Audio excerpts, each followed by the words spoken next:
Le désert de Tindiban retient son souffle. En quelques heures, un événement imprévu transforme le Sahel, redéfinissant son avenir.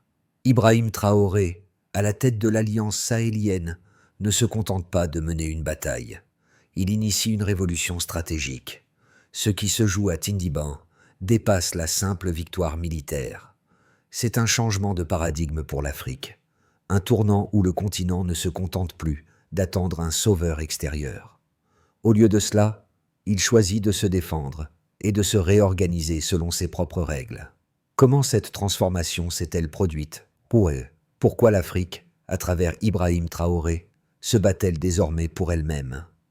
Ibrahim Traoré n'est pas seulement un militaire. Il est l'architecte d'une nouvelle ère pour le Sahel. À travers sa vision stratégique, il a montré que l'Afrique n'a pas besoin de dépendre d'interventions extérieures pour survivre. Son approche, centrée sur l'autonomie et l'innovation locale, repose sur un principe simple mais puissant. Si nous pouvons verser notre sang ensemble, nous pouvons aussi penser ensemble. Ce n'est pas seulement une déclaration de guerre, mais d'une promesse de souveraineté et de dignité retrouvée. À Tindiban, chaque geste, chaque décision a contribué à briser un cercle de dépendance qui durait depuis des décennies. Ce n'était pas un combat pour la gloire ou la reconnaissance internationale. C'était un combat pour la liberté et la construction d'un avenir stable et durable. Le résultat de cette bataille sera-t-il suffisant pour changer la dynamique géopolitique de toute la région? Et quelles seront les conséquences de cette nouvelle donne sur la politique intérieure et extérieure des pays africains? L'histoire ne se résume pas à un simple affrontement militaire. Elle concerne la renaissance d'une nation, un continent tout entier. Vous voulez en savoir plus sur les implications profondes de ce moment clé? Passons à la suite. La bataille de Tindiban n'a pas été une victoire frappante par sa violence, mais par sa méthode. Ce qui a fait basculer la situation, ce n'est pas l'armement sophistiqué ou les grandes manœuvres militaires, mais une petite décision qui a changé toute la donne. Un simple message radio intercepté, signalant un convoi de camions dans le nord du Burkina Faso. Ce détail apparemment insignifiant s'est révélé être le pivot d'une victoire stratégique. En réalité, cette interception a lancé un ensemble d'actions coordonnées entre le Burkina Faso, le Mali et le Niger, une alliance forgée dans la confidentialité, sans conseil extérieur, sans tutelle. 3 nations se sont unies en quelques heures, opérant selon une logique locale et pragmatique. À ce moment-là, Ibrahim Traoré, loin de chercher une solution miraculeuse, a opté pour l'optimisation des ressources disponibles. Les ingénieurs civils, les soldats et les ingénieurs locaux ont été intégrés dans un réseau commun, créant une synergie qui a permis à ces pays de se défendre eux-mêmes. Les technologies dites obsolètes ont été réinventées et transformées en outils stratégiques. Drones locaux, systèmes de communication artisanaux et des méthodologies de guerre fondées sur l'intelligence, la mobilité et l'unité. La transformation était systématique et méthodique, loin de l'improvisation que l'on pourrait attendre d'une crise de cette ampleur. En un temps record, ces pays ont non seulement interagi sans aide extérieure, mais ont aussi surpassé les attentes internationales. Les observateurs n'ont pas vu venir ce changement. Ce n'était plus une question de réagir face à une crise, mais d'anticiper et de dominer. Ce tournant stratégique a redéfini les règles du jeu, non seulement pour le Sahel, mais aussi pour l'ensemble du continent africain. La véritable question est maintenant, ce modèle peut-il être répliqué ailleurs en Afrique? Et quelles en seront les implications à long terme? Ibrahim Traoré est bien plus qu'un chef militaire. Il incarne un changement de paradigme pour tout le Sahel. Plutôt que de se reposer sur des solutions extérieures, il a préféré adopter une approche basée sur l'autonomie et la collaboration locale. Son autorité n'est pas fondée sur la grandeur de ses paroles, mais sur la cohérence entre ses actions et les résultats qu'elles produisent. Lors de la bataille de Tindiban, ses décisions ont été guidées par une logique simple mais efficace. maximiser l'utilisation des ressources locales, renforcer les capacités de chaque pays membre de l'Alliance et créer des synergies pour contrer l'adversité. Cette méthode a porté ses fruits dès les premières heures de l'opération. Là où beaucoup auraient vu une situation chaotique, Ibrahim Traoré a vu une opportunité de faire éclore une stratégie collective. Ses alliés, convaincus par son pragmatisme et son intégrité, ont rapidement adopté une discipline de travail inédite. Plutôt que de chercher à imiter les grandes puissances militaires, ils ont opté pour une approche adaptée à leur réalité, en mettant à profit les savoir-faire locaux et les technologies simples mais efficaces. L'impact de ce choix a été immédiat. Dès les premiers échanges d'informations entre les unités burkinabées, maliennes et nigériennes, l'organisation de la défense s'est rapidement améliorée. Les attaques ennemies, qui étaient jadis imprévisibles, sont devenues traçables. Les forces de l'Alliance ont gagné en agilité et le rapport de force a commencé à se renverser. Ce n'était pas simplement un coup de chance, mais un effet direct de la nouvelle méthodologie imposée par Traoré. Une stratégie qui, non seulement a renforcé la souveraineté du Sahel, mais a aussi posé les bases d'un avenir où l'Afrique ne serait plus spectatrice de son histoire, mais actrice de son destin. La bataille de Tindiban a été marquée par une série d'événements qui ont redéfini la dynamique du Sahel. Tout a commencé avec une simple interception de communication. Un convoi de camions ennemis était repéré dans le nord du Burkina Faso, un détail que personne n'avait anticipé. Mais, à partir de ce point de départ, l'ensemble de la stratégie sahélienne a basculé. En quelques heures, une réponse coordonnée a été mise en place, réunissant le Burkina Faso, le Mali et le Niger dans une union de circonstances, mais ô combien efficace. Chaque mouvement a été suivi de près, chaque décision minutieusement planifiée. L'objectif n'était pas la confrontation directe, mais la création d'une méthode inédite de coordination. Ibrahim Traoré, observant la situation de manière pragmatique, a choisi de ne pas attendre l'aide extérieure. Il a mis en place une série de stratégies utilisant les ressources locales de manière optimale. Les ingénieurs burkinabés ont conçu des drones, simples mais robustes, capables de résister à la chaleur et à la poussière du désert. Les soldats n'étaient pas là pour simplement repousser un ennemi. Ils étaient là pour comprendre, ajuster et anticiper les mouvements ennemis.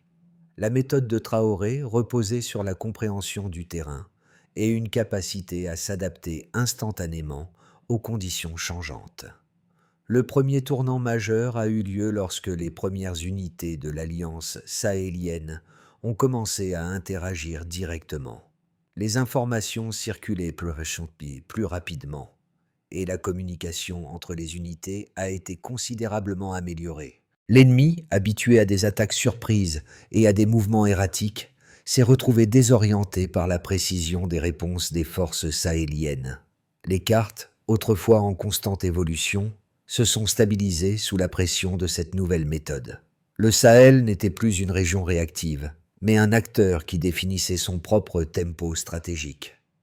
Ensuite, les drones locaux, déployés dans le cadre de la première offensive, ont réussi à envoyer des images en temps réel, offrant ainsi un aperçu précieux des positions ennemies. L'Alliance a ainsi pu attaquer avec une précision chirurgicale, rendant les actions ennemies moins efficaces. Cette réponse rapide et coordonnée, basée sur des capacités locales, a non seulement permis de minimiser les pertes humaines, mais aussi d'inverser les rapports de force sur le terrain. Au fur et à mesure que les jours passaient, les actions sur le terrain se sont intensifiées. Le modèle de défense mis en place par Ibrahim Traoré a été testé et ajusté au fur et à mesure des événements. Lorsque les premières images satellites ont confirmé la destruction de plusieurs positions ennemies, les analystes internationaux ont commencé à comprendre qu'une nouvelle ère était en marche. Ce n'était plus la réponse habituelle à une crise. Ce n'était plus la politique des grandes puissances, mais celle d'un continent qui avait appris à se défendre par ses propres moyens. Le point culminant est survenu lorsque l'Alliance a capturé une base clé, marquant un tournant décisif. L'impact de cette victoire n'a pas été mesuré seulement en termes de pertes ennemies, mais en termes de transformation stratégique. Le Sahel avait appris à se défendre en fonction de ses propres règles et de ses propres capacités. Et ce jour-là, un nouveau modèle d'autonomie africaine a été écrit dans le sable chaud du désert. Les résultats de la bataille de Tindiban, bien qu'impressionnants sur le plan militaire, sont d'abord mesurables en termes de données concrètes. Après l'opération, les statistiques ont révélé une transformation radicale dans l'efficacité et la coordination des forces sahéliennes. En seulement 6 mois, les incidents armés dans la région ont chuté de près de 68%, un chiffre qui témoigne de la précision de la stratégie adoptée par Ibrahim Traoré. Les analystes internationaux ont d'abord été sceptiques, pensant qu'il s'agissait d'un phénomène temporaire, mais les données de terrain ont confirmé que cette réduction des incidents n'était pas due à la chance, mais à la mise en place de pratiques systématiques de défense. Avant Tindiban, la moyenne annuelle des incidents armés dans le Sahel dépassait les 2400 événements, une situation marquée par une fragmentation extrême et un manque de communication entre les pays. Mais dans les 6 mois qui ont suivi l'opération, ce nombre a chuté de manière spectaculaire, atteignant environ 800 incidents par an, une réduction de plus de 2/3. Cette baisse est en grande partie le fruit des systèmes de renseignement partagés entre le Burkina Faso, le Mali et le Niger, mais aussi de l'intégration de la technologie locale dans les stratégies militaires. Un autre indicateur clé a été la réduction du temps de réaction aux menaces. Avant l'opération, il fallait en moyenne 12 minutes pour transmettre un signal de menace entre les différents postes de surveillance. Après la mise en place du réseau numérique sahélien, ce temps a été réduit à moins de 4 secondes, ce qui a permis une réponse presque instantanée aux attaques ennemies. Cette rapidité de transmission a permis aux forces de l'Alliance de prendre l'initiative et de maîtriser le champ de bataille de manière inédite. Les pertes humaines, qui avaient toujours été un indicateur clé de la guerre au Sahel, ont également montré une amélioration significative. Durant l'opération de Tindiban, les forces de l'Alliance ont perdu moins de 20 hommes, un chiffre étonnamment bas comparé aux pertes habituelles dans des conflits similaires. Le taux de perte pour l'Alliance a été de moins de 0,7% des effectifs engagés, un taux bien inférieur à celui observé dans d'autres opérations menées par des coalitions étrangères, où les pertes pouvaient atteindre jusqu'à 5 à 6%. Ces chiffres ne sont pas simplement des statistiques militaires. Ils racontent l'histoire d'une région qui, au lieu de réagir à la violence, a choisi de l'anticiper et de la maîtriser. Mais les résultats de ce état ne se mesurent pas uniquement en termes militaires. Un autre facteur essentiel a été l'impact sur les routes commerciales régionales. Avant l'opération, plus de 35% des routes commerciales transfrontalières étaient bloquées en raison de l'insécurité. En 4 mois, près de 22% de ces routes ont été rouvertes, facilitant ainsi le commerce et la circulation des biens. Cette reprise des échanges a permis un redémarrage partiel de l'économie locale, offrant ainsi un souffle bienvenu aux populations vivant en marge des conflits. Ces données montrent une vérité incontestable. La méthode de Traoré ne repose pas uniquement sur une défense militaire, mais sur une approche globale qui inclut des stratégies de gestion des ressources, d'amélioration des infrastructures et de réduction de la dépendance extérieure. Ce modèle de souveraineté pragmatique, fondé sur la discipline et l'innovation locale, a prouvé qu'un pays africain pouvait se défendre sans tutelle étrangère. La stratégie d'Ibrahim Traoré, qui repose sur l'autonomie, la mobilité et la coordination, a été confrontée à 2 visions opposées du Sahel. D'un côté, les sceptiques ont argumenté que cette méthode ne pourrait jamais durer sans l'appui d'interventions extérieures. Ils affirment que même si les résultats de Tindiban ont été impressionnants, la structure du Sahel reste trop fragile pour maintenir une stabilité à long terme sans les ressources et le soutien des puissances internationales. Selon eux, Le manque de matériel sophistiqué et l'absence d'un soutien logistique régulier constituent des faiblesses insurmontables. Il souligne que les pays sahéliens, malgré leurs efforts, ne peuvent pas échapper à la réalité de leurs faibles capacités économiques et militaires. Ce point de vue considère les succès de Traoré comme un accident temporaire, un coup de chance dans une situation qui, à terme, ne pourra être soutenue sans un retour vers une forme de dépendance. En revanche, les partisans de la méthode de Traoré soulignent que cette vision est trop pessimiste et qu'elle ignore les progrès réels réalisés depuis Tindiban. Ils argumentent que la coopération inter-États, associée à l'innovation locale, a permis une résilience jamais vue auparavant dans la région. L'effort de réduire les pertes humaines, la réouverture des routes commerciales et la baisse drastique des incidents armés témoignent d'une transformation structurelle réelle. Ils affirment que le manque de ressources extérieures a, en fait, été un catalyseur de créativité et de discipline. Ce modèle de défense pragmatique repose sur des principes qui dépassent la simple capacité à faire face à des menaces immédiates. Il construit une indépendance durable qui s'appuie sur des ressources locales, mais aussi sur la volonté collective des pays sahéliens de se défendre par leurs propres moyens. Dans ce contexte, le défi est de prouver que ce modèle peut être pérennisé. Les arguments des sceptiques, bien qu'appuyés par des réalités économiques et géopolitiques difficiles, négligent l'impact d'un changement de posture profonde. L'objectif n'est pas de tout résoudre immédiatement, mais de poser les bases d'un système plus autonome et plus résilient. C'est ici que réside la véritable force de la méthode Traoré. Elle ne se contente pas de répondre aux besoins immédiats, mais crée une dynamique de long terme.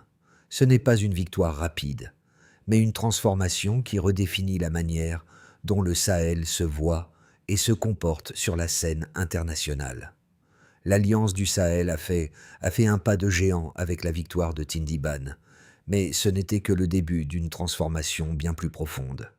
La véritable révélation est survenue lorsque la méthode de Traoré, fondée sur l'autonomie et la coopération locale, a montré sa viabilité à long terme. Là où l'on attendait des échecs, ce fut une réussite systématique et durable. Les premières images satellites, qui confirmaient la défaite des forces ennemies, ont non seulement validé la stratégie militaire, mais ont aussi révélé une vérité plus grande, un modèle de souveraineté partagée, où la force ne réside pas dans la puissance brute, mais dans la coordination et l'intelligence collective.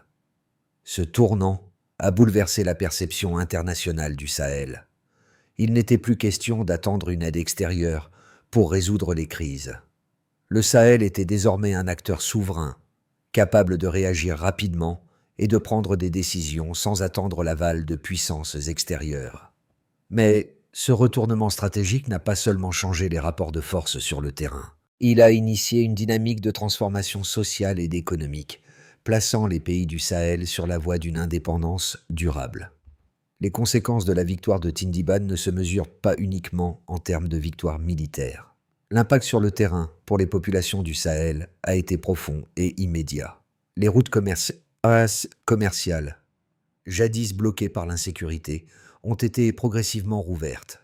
En seulement quelques mois, près de 22% des routes régionales ont été réactivées, facilitant le commerce transfrontalier entre le Burkina Faso, le Mali et le Niger. Cela a permis aux marchés locaux de reprendre vie, et les populations ont vu une amélioration tangible de leurs conditions de vie. Les produits agricoles, les matériaux de construction et les biens de consommation circulent à nouveau entre les pays, apportant avec eux un espoir de prospérité durable. Sur le plan humain, la réduction des incidents armés a joué un rôle crucial. Avant l'opération, les villages frontaliers étaient constamment confrontés à des attaques imprévisibles, à des pillages et à des violences. Mais en 4 mois seulement, le nombre d'incidents a chuté de 68%. Cette stabilité a permis de restaurer un sentiment de sécurité chez les populations. Les familles, qui avaient vécu dans la peur pendant des années, ont recommencé à reconstruire leur vie. Les jeunes, autrefois forcés de fuir la guerre et l'insécurité, ont commencé à revenir dans leur village pour contribuer à la reconstruction. Ce sentiment de sécurité renouvelé a eu un impact direct sur l'économie locale. Les activités commerciales ont augmenté de 22% et les investissements locaux dans les infrastructures ont été stimulés. À plus grande échelle, la victoire de Tindiban a marqué un tournant dans la manière dont le monde percevait le Sahel. Au lieu de le voir comme une région condamnée à vivre dans l'instabilité, la communauté internationale a commencé à reconnaître que le Sahel pouvait, par lui-même, gérer ses crises.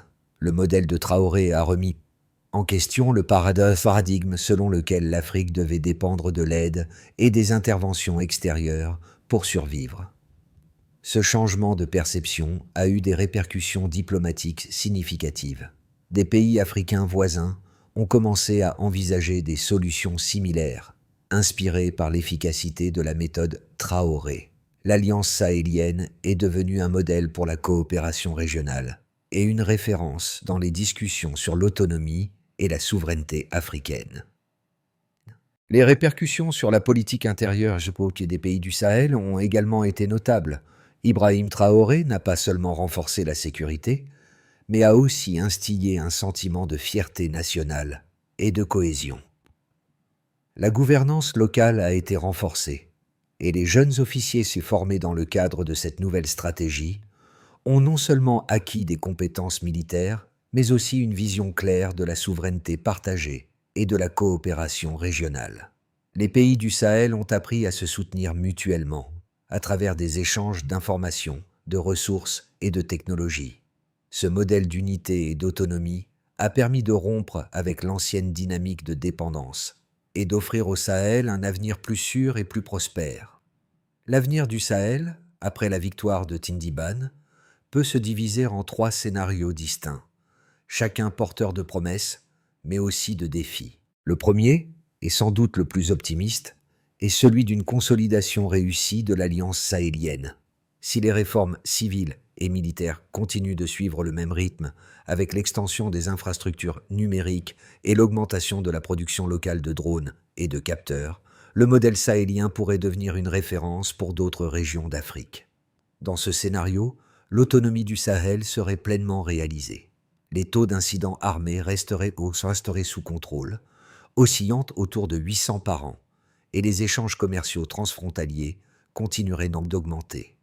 Cette stabilité permettrait une croissance économique durable et un renforcement des institutions locales, donnant au Sahel une position centrale dans la dynamique régionale. Le deuxième scénario, plus nuancé, repose sur une tension entre l'autonomie croissante du Sahel et les pressions extérieures.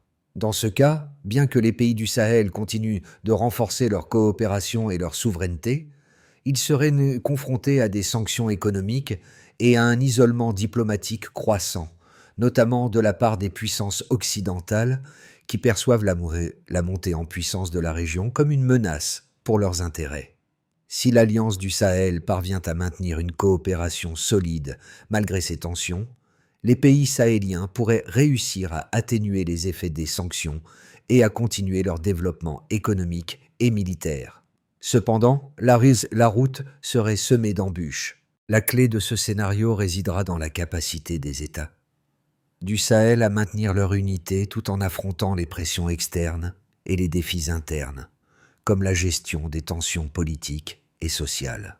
Enfin, le scénario le plus pessimiste envisagerait un retour à une forme de dépendance, due à l'épuisement des ressources locales ou à des fractures internes. Dans ce cas, l'Alliance sahélienne pourrait être confrontée à une instabilité croissante, avec des fractures politiques qui se traduisent par une perte de cohésion et une fragmentation de la coopération. Si les tensions internes prennent le pas sur l'unité, les pays du Sahel risqueraient de revenir à une dépendance vis-à-vis des aides extérieures, et les gains réalisés à Tindiban pourraient être perdus. Ce scénario, bien que possible, dépendra largement de la gestion interne des États sahéliens, de leur capacité à maintenir une gouvernance efficace et à faire face aux tensions sociales et économiques. Dans tous les cas, l'héritage de Tindiban réside dans la démonstration que l'Afrique, lorsqu'elle choisit de se défendre et de se réorganiser par ses propres moyens, peut écrire son propre avenir. Quelle que soit la trajectoire prise, les fondations posées par Ibrahim Traoré ouvriront des possibilités sans précédent pour le Sahel et l'Afrique en général. Le changement initié par Ibrahim Traoré ne se limite pas aux pasteurs, aux militaires ou aux politiciens. Il touche directement la vie de millions de personnes dans le Sahel, des jeunes aux familles qui ont vécu sous la menace constante de l'instabilité. Pour les habitants des villages frontaliers, la guerre n'est plus une réalité quotidienne. Les femmes reprennent leur commerce, les jeunes réparent les puits et relancent les cultures. Ce changement tangible dans leur quotidien montre que la stabilité ne se mesure pas uniquement par l'absence de violence, mais par la capacité des populations à reconstruire leur vie après des années de conflit. Dans les écoles, les enseignants ne parlent plus seulement des batailles, mais de l'autonomie et de la souveraineté. Les enfants qui ont grandi dans un environnement de guerre apprennent désormais une nouvelle histoire, celle d'une Afrique qui se prend en charge. Ils ne regardent plus l'extérieur comme la solution, mais ils commencent à croire que leur destin est entre leurs mains. Un sondage mené dans la région a révélé qu'un nombre record de jeunes, près de 82%, déclarent vouloir rester au Sahel pour y construire leur avenir plutôt que de partir vers des horizons incertains. Ce sentiment de fierté et de responsabilité collective est également partagé par les communautés locales. Les jeunes officiers, formés dans cette nouvelle ère de coopération et de stratégie, deviennent des modèles de leadership pour la prochaine génération. Les discussions sur les principes de Traoré, l'intelligence, la mobilité, l'unité, résonnent désormais au-delà des frontières militaires. Ils sont devenus un langage de transformation sociale, un principe fondamental de gouvernance qui peut être appliqué à tous les aspects de la vie quotidienne. Le Sahel n'est plus seulement une région en crise, mais un lieu où l'espoir a pris racine, prouvant qu'un changement véritable peut émerger de l'intérieur. Pour assurer la pérennité de la transformation du Sahel, une feuille de route claire et pratique est nécessaire. Ibrahim Traoré a déjà posé les premières pierres de ce chemin, avec sa stratégie de défense et de gouvernance. Mais pour garantir un avenir stable et autonome, plusieurs étapes doivent être franchies. Premièrement, l'extension du réseau de coopération sahélien est cruciale. Les 3 pays de l'Alliance doivent renforcer leurs relations en matière de renseignement, de logistique et de gestion des ressources. Un centre de commandement régional, centralisant les informations stratégiques et logistiques, devrait être mis en place dans chaque pays membre pour garantir une réactivité maximale en cas de menace. Cela inclut également l'intégration de la jeunesse locale dans ces processus décisionnels, pour ancrer cette coopération dans la durée. Deuxièmement, la montée en puissance de l'industrie locale est essentielle. La production de drones et de technologies adaptées au climat sahélien doit être étendue. Les ingénieurs locaux, formés pour concevoir des équipements simples mais efficaces, seront la clé de cette révolution industrielle. Les gouvernements doivent soutenir cette initiative en allouant des fonds pour la recherche et l'innovation technologique, tout en ouvrant la porte à des partenariats avec des entreprises africaines et asiatiques. Troisièmement, la consolidation de la transparence et de la gouvernance est impérative. Les pays du Sahel doivent établir des mécanismes de contrôle public des dépenses et de la sécurité, garantissant que les progrès réalisés soient mesurables et accessibles à tous. Des plateformes en ligne pourraient être mises en place pour publier régulièrement des données sur la sécurité, l'économie et l'évolution des infrastructures. Enfin, la coopération avec les autres régions d'Afrique doit être renforcée. Le modèle sahélien pourrait servir de modèle pour d'autres pays confrontés à des défis similaires. En partageant les leçons apprises et en collaborant avec des voisins comme le Nigeria, le Tchad ou le Soudan, l'Alliance du Sahel pourrait devenir un catalyseur pour une plus grande stabilité et autonomie à l'échelle du continent. Ibrahim Traoré n'a pas cherché la gloire, mais une transformation durable pour le Sahel. Ce qu'il a initié à Tindiban n'est pas seulement une victoire militaire, mais un symbole de ce que le continent peut accomplir lorsqu'il choisit de se défendre et de se construire par lui-même. À travers son leadership, il a insufflé une nouvelle vision de la souveraineté, une souveraineté partagée, fondée sur la coopération et l'innovation locale. Aujourd'hui, après Tindiban, le Sahel ne regarde plus vers l'extérieur pour des solutions. Il s'agit d'une région qui se réinvente, où les jeunes, inspirés par les principes de Traoré, ne cherchent pas à fuir mais à construire. Les maires qui reprennent leur commerce, les ingénieurs qui conçoivent des drones, et les jeunes officiers qui redéfinissent la stratégie militaire ne sont que les premiers signes d'un renouveau qui dépasse les frontières du Sahel. Le Sahel n'est plus une zone de crise, mais un modèle d'indépendance et de résilience. Et tandis que l'histoire d'Ibrahim Traoré continue à être écrite, elle devient un symbole pour toute l'Afrique. Un rappel que la véritable force réside dans la capacité à se tenir debout, à se réinventer et à défendre son avenir, avec dignité et détermination. Ce qu'Ibrahim Traoré a accompli ne doit pas seulement être salué, il doit inspirer. Le Sahel, aujourd'hui, est une terre de transformation et de renouveau. Mais cette histoire n'est pas terminée. Elle se poursuit dans chaque action quotidienne, dans chaque jeune qui choisit de rester et de contribuer à la reconstruction de sa région, dans chaque ingénieur qui développe une nouvelle technologie, dans chaque communauté qui apprend à se défendre. L'Afrique a entamé un processus de changement profond, et ce changement dépend de l'engagement de chacun de nous.